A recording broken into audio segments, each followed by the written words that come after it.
আজকে প্রথম আলোতে একটা নিউজ প্রচারিত হয়েছে, সেটা হলো ওনারা বলতে চাচ্ছেন, শিরোনামটা এরকম যে বিএনপির কাছে 20 আসন চায় এনসিপি, চায় মন্ত্রিসভার হিস্সাও, মন্ত্রিসভায়ও হিস্সা, এই ওনারা লিখেছেন শিরোনামটা। ভেতরে মূল বক্তব্যটা হলো যে এই নির্বাচনকে কেন্দ্র করে এখন তো বিএনপি অথবা এনসিপি অথবা জামাত অথবা অন্যান্য এবি পার্টি এবং অন্যান্য পার্টি যেগুলো আছে তারা তো নানা ধরনের নির্বাচনী জোট করছে, যে কার সঙ্গে কে জোট করে নির্বাচন করবে। এর মধ্যে আমরা দেখেছি যে জামাতে ইসলাম তার 300 আসনের প্রার্থী ঘোষণা করেছে, কিন্তু তারপরেও বলা হচ্ছিল জামাতও জোট করতে পারে এবং যদি কারোর সঙ্গে খুব কার্যকর কোনো জোট হয় তাহলে হয়তো তারা সেখান থেকে কিছু আসন ছেড়েও দিতে পারে। একই রকম কথা বলা হচ্ছে বিএনপি সম্পর্কেও, কারণ বিএনপি এর মধ্যে 237টা আসনের সম্ভাব্য প্রার্থীদের নাম ঘোষণা করেছে। এটা কেউ চূড়ান্ত না, কিন্তু সম্ভাব্য প্রার্থী তারা যেহেতু চূড়ান্ত না, 300 করতে পারতো, কিন্তু তা তারা করেনি, 237টা করেছে। 63টা আসন তারা ফাঁকা রেখেছে। কেন? এটা নিয়ে প্রশ্ন হয়েছে। বলা হচ্ছে তাহলে হয়তো তারা এই আসনগুলো অন্য কাউকে দেবে, কারোর সঙ্গে জোট করবে, এরকম। বিএনপি কিন্তু বলেছে মাঝখানে যে 237টা আসন তারা ঘোষণা করেছে সেগুলো চূড়ান্ত না, ওখানে আবার চেঞ্জ হতে পারে। কিন্তু আমরা দেখেছি যে এনসিপির সঙ্গে বিএনপির একটা নির্বাচনী জোটের কথা একটু আগে থেকে শোনা যাচ্ছিল, বেশ কিছুদিন ধরে শোনা যাচ্ছিল। আমার কাছে মনে হয়েছে এটা খুব একটা প্র্যাকটিক্যাল কথা না। আমি নিজে যদি বিএনপি নীতি নির্ধারকদের মধ্যে থাকতাম তাহলে আমি এই ধরনের জোট করতে চাইতাম না। যখন সেটা আমার ব্যাপার, আমি যেভাবে বুঝি। কারণ জোটটা মানুষ কখন করে? যখন দেখে অন্য একটা দল, ছোট দল, সে হয়তো খুব একটা বড় আসন পাবে না, কিন্তু তাদের কিছু ভোট আছে, 10% অথবা 8%, 7% ভোট আছে, এবং কোনো কোনো আসনে বড় দল যেটা আছে ওইখানকার তার হয়তো ওই 7-8% ভোট নিয়ে একটু দ্বিধা আছে, যে ওইটুকু ভোট পেলে হয়তো তারা জয়ী হতে পারে, ওইটুকু ভোট পেলে তার না হলে তারা হয়তো হেরে যেতে পারে। এরকম কিন্তু আমরা আগের নির্বাচনগুলি দেখেছি। কাজে যেমন 96-এর যে নির্বাচনটা হয়েছিল সেখানে বিএনপি কিন্তু অনেক আসনে এই 500-600 এরকম ভোটে কিন্তু হেরে গিয়েছিল। তারা যদি ওই নির্বাচনে জামাত ইসলামকে সঙ্গে পেত তাহলে হয়তো তারা জিততে পারত। এই জন্যই তারা 2001 সালে জামাতকে সঙ্গে নিয়ে নির্বাচন করেছে, এবং ওখানে আবার আওয়ামী লীগের জন্য একই ভাগ্য ছিল। কাজে এই জোটটা সাধারণত এভাবে হয়। তো এখানে বিএনপির কিছু কিছু জোটের কিছু তাদের শরিক কিছু দল আছে যাদের সঙ্গে তারা গত 15-16 বছর ধরে আন্দোলন করেছে একসঙ্গে, তাদেরকে তারা কিছু হয়তো আসন দেবে। যেমন গণ অধিকার পরিষদ আছে, তারপর নাগরিক ঐক্য আছে, তারপর এনডিএম, এগুলো আছে কিছু। এদেরকে তারা হয়তো কিছু আসন দেবে, এরকম একটা ধারণা অনেকের মধ্যে আছে, প্রচলিত আছে। হতেও পারে, না হতে পারে।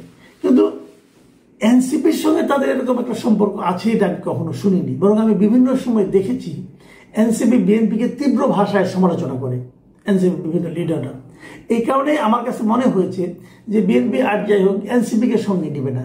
এবং আরেকটা কারণ হলো এনসিপির খুব বেসিক্যালি খুব অসাধারণ কোনো ভোট ব্যাংক আছে, এটাও আমার কাছে কখনোই মনে হয় নাই। এনসিপি যারা শীর্ষ পর্যায়ের নেতা তারাও নির্বাচনে কতটুকু ভালো করতে পারবে, তার এলাকায় তাদের খুব ভালো ভোট আছে, এটা আমার কখনোই মনে হয় নাই। 2-1টা জায়গায় হয়তো তাদের কিছুটা ভোট আছে, যেমন হাসনাত আব্দুল্লাহর যে আসনটা, সেখানে তার একটা পরিচিতি এবং তার একটা জনপ্রিয়তা আছে বলে আমি শুনেছি। আমার কথা বিশ্বাস করেন না, আমি যতটুকু শুনেছি সেটা আমি বলি। এবং হান্নান মাসুদ যে এলাকায় আছেন, ওনার যে বাড়ি হাতিয়াতে, ওখানেও তার কিছুটা জনপ্রিয়তা আছে বলে আমার ধারণা হয়েছে আর কি। তো এরকম 2-1টা আসন ছাড়া তাদের আর কোনো খুব বেশি একটা তাদের জনপ্রিয়তাও খুব একটা আছে ওই এলাকায়, এটা আমার কাছে কখনোই মনে হয় নাই।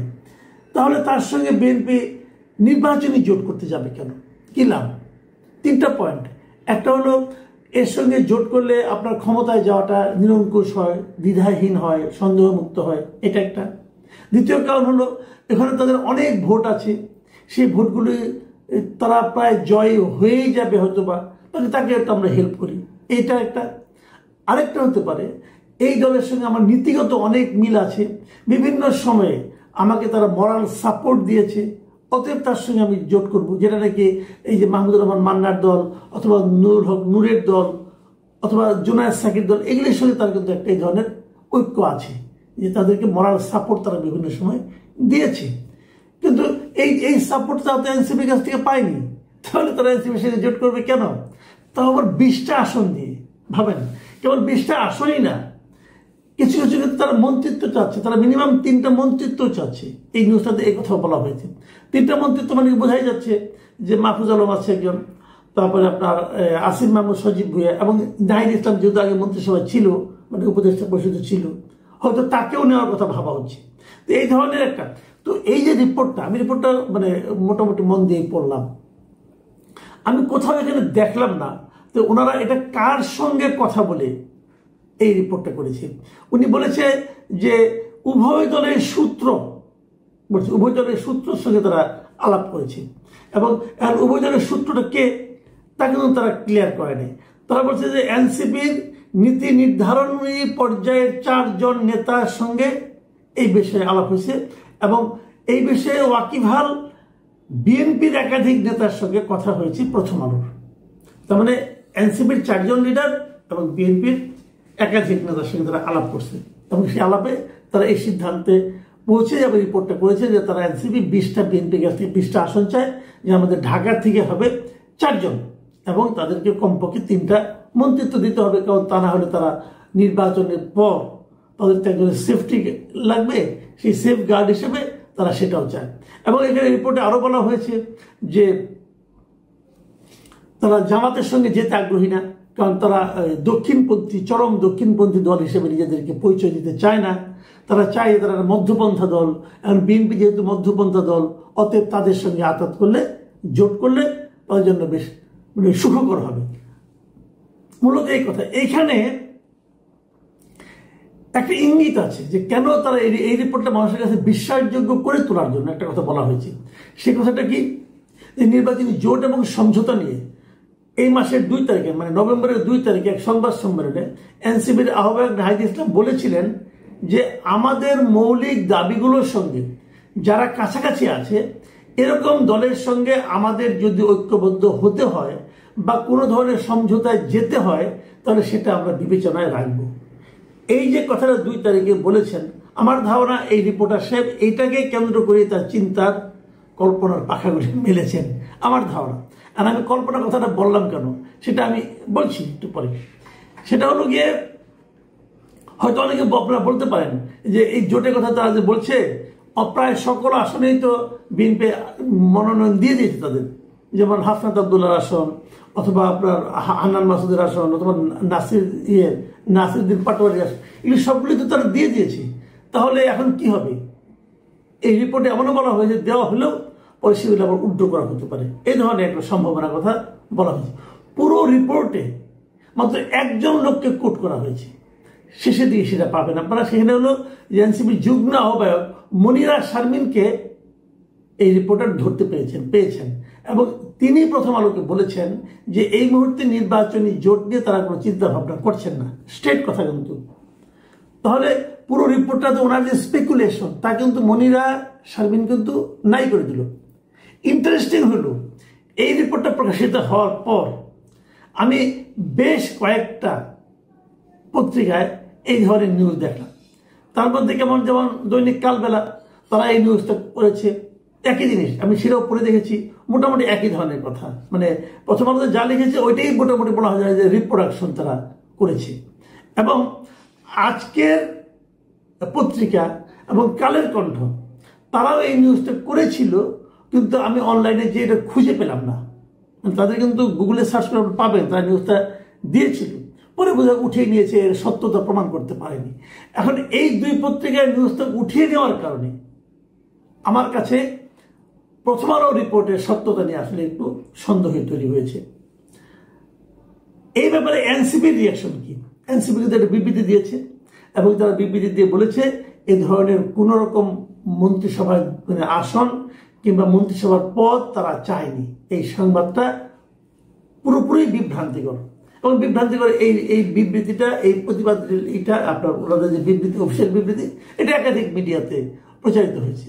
আমার কাছে ইন্টারেস্টিং একটা পয়েন্ট আছে, সে পয়েন্টটা হলো যে এই ব্যাপারে এনসিপির যিনি মানে একজন শীর্ষস্থানীয় নেতা, মুখ্য সমন্বয়ক নাসিরউদ্দিন পাটোয়ারি, তাকে সাংবাদিকরা জিজ্ঞেস করলে তিনি খুব চমৎকার একটা কথা বলেছেন। এটা আমাদের রস আছে, বাট ইন্টারেস্টিং। তিনি বলেছেন 20টা সিট ও 3 জনের মন্ত্রিত্ব দেওয়ার বিষয় নিয়ে প্রথম আলোর প্রকাশিত খবর মিথ্যা। দেশের সংকটকালে আগুনে ঘি ঢেলে দেয় প্রথম আলো। দেশের সংকটকালে প্রথম আলো আগুনে ঘি ঢেলে দেয়। তারপরে বলছে মতি ভাইকে বলবো, মানে প্রথম আলো যিনি সম্পাদক মতিউর রহমান, তাকে উদ্দেশ্য করে বলছেন যে মতি ভাইকে বলবো, আপনি হয় সাংবাদিকতা করেন না হয় রাজনীতি করেন, প্রয়োজনে এনসিপি থেকে আমরা আপনাকে মনোনয়ন দেব। দেখেন, নাসিরউদ্দিন পাটোয়ারি অনেক সময় অনেক কথা বলেন, উল্টাপাল্টা কথাও বলেন, আক্রমণাত্মক কথা বলেন, হাস্যরস তৈরি হতে পারে এমন কথাও বলেন।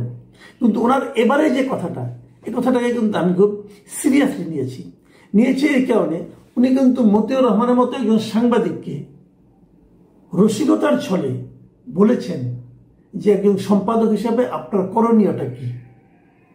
এবং আমিও বলবো জনাব মতিউর রহমান, আপনি সম্পাদক হিসাবে কিন্তু এখানে সেন্সিবল কোনো আচরণ করতে পারেন নাই।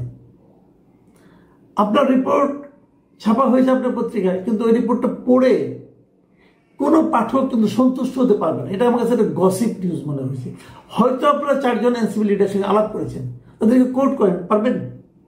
তাদের নাম বলেন, পারবেন তো না। যদি পারেন তাহলে আমি আমার কথা তুলে দেব। কিন্তু আপনি যেভাবে লিখেছেন, আপনার পত্রিকা যেভাবে ছাপা হয়েছে, এটাকে আমি আজকে রিপোর্ট আমি নিজেই বলি না। দেখুন, আমি নিজে টানা প্রায় 15-16 বছর রিপোর্টিং করেছি। একটা ছোট রিপোর্টার হয়তো ছিলাম, কিন্তু আমরা কিন্তু এই জিনিসটা মানতাম যে যদি আমরা না আনতাম, কোনো কমেন্ট না আনতাম, মানে একটা এই ধরনের সবই যদি মানে এই নির্ভরযোগ্য সূত্র, নাম প্রকাশ অনিচ্ছুক বলি আমরা, তখন আমাদের ওই সময় আমি যার সঙ্গে কাজ করতাম মিস্টার তোয়াব খান, তিনি বলতেন যে দেখো, ওরকম নির্ভরযোগ্য সূত্র, নাম প্রকাশে অনিচ্ছুক সূত্র, এগুলোকে বানিয়ে লেখে, এটা আমরাও বুঝি, আমার পাঠকরাও বুঝি। আমি রিকোয়েস্ট করবো প্রথম আলোর সম্মানটা আপনি রক্ষা করুন। আর পাশাপাশি আমি আরেকটা কথা বলি, আমি নিজে পার্সোনালি মনে করি বিএনপির সঙ্গে এনসিপির নির্বাচনে আঘাত হবে না, একেবারেই হবে না। আর 3টা মন্ত্রিত্ব, এটা তো ইম্পসিবল।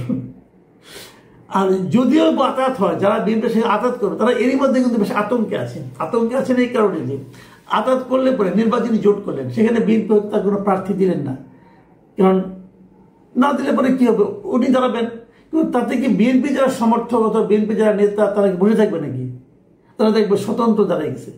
সেই স্বতন্ত্র প্রার্থীর কাছে এই সমস্ত ছোট দলের বড় নেতাদের মানে ভয়ঙ্কর রকম পরাজয় হবে, নাস্তানাবুদ হয়ে যাবেন আপনারা। যদি আপনারা ধানের শীষ পেতেন, যদি ধানের শীষের প্রতীক নিয়ে নির্বাচন করতে পারতেন, তাহলে আপনাদের একটা আশা ছিল। কিন্তু নিজ দলের প্রতীক নিয়ে নির্বাচন করলে খুব একটা সুবিধা করতে পারবেন বলে মনে হয় না। এর মধ্যে তো অধ্যাদেশ হয়ে গেছে যে ওই জোটের দলগুলিকে নিজের প্রতীক নিয়ে নির্বাচন করতে হবে। কাজে বিএনপির এই জোট আমি খুব একটা সম্ভাবনাময় দেখি না, যদি তারা করতে চান। প্রিয় দর্শক, এখন এ পর্যন্তই। আল্লাহ হাফেজ।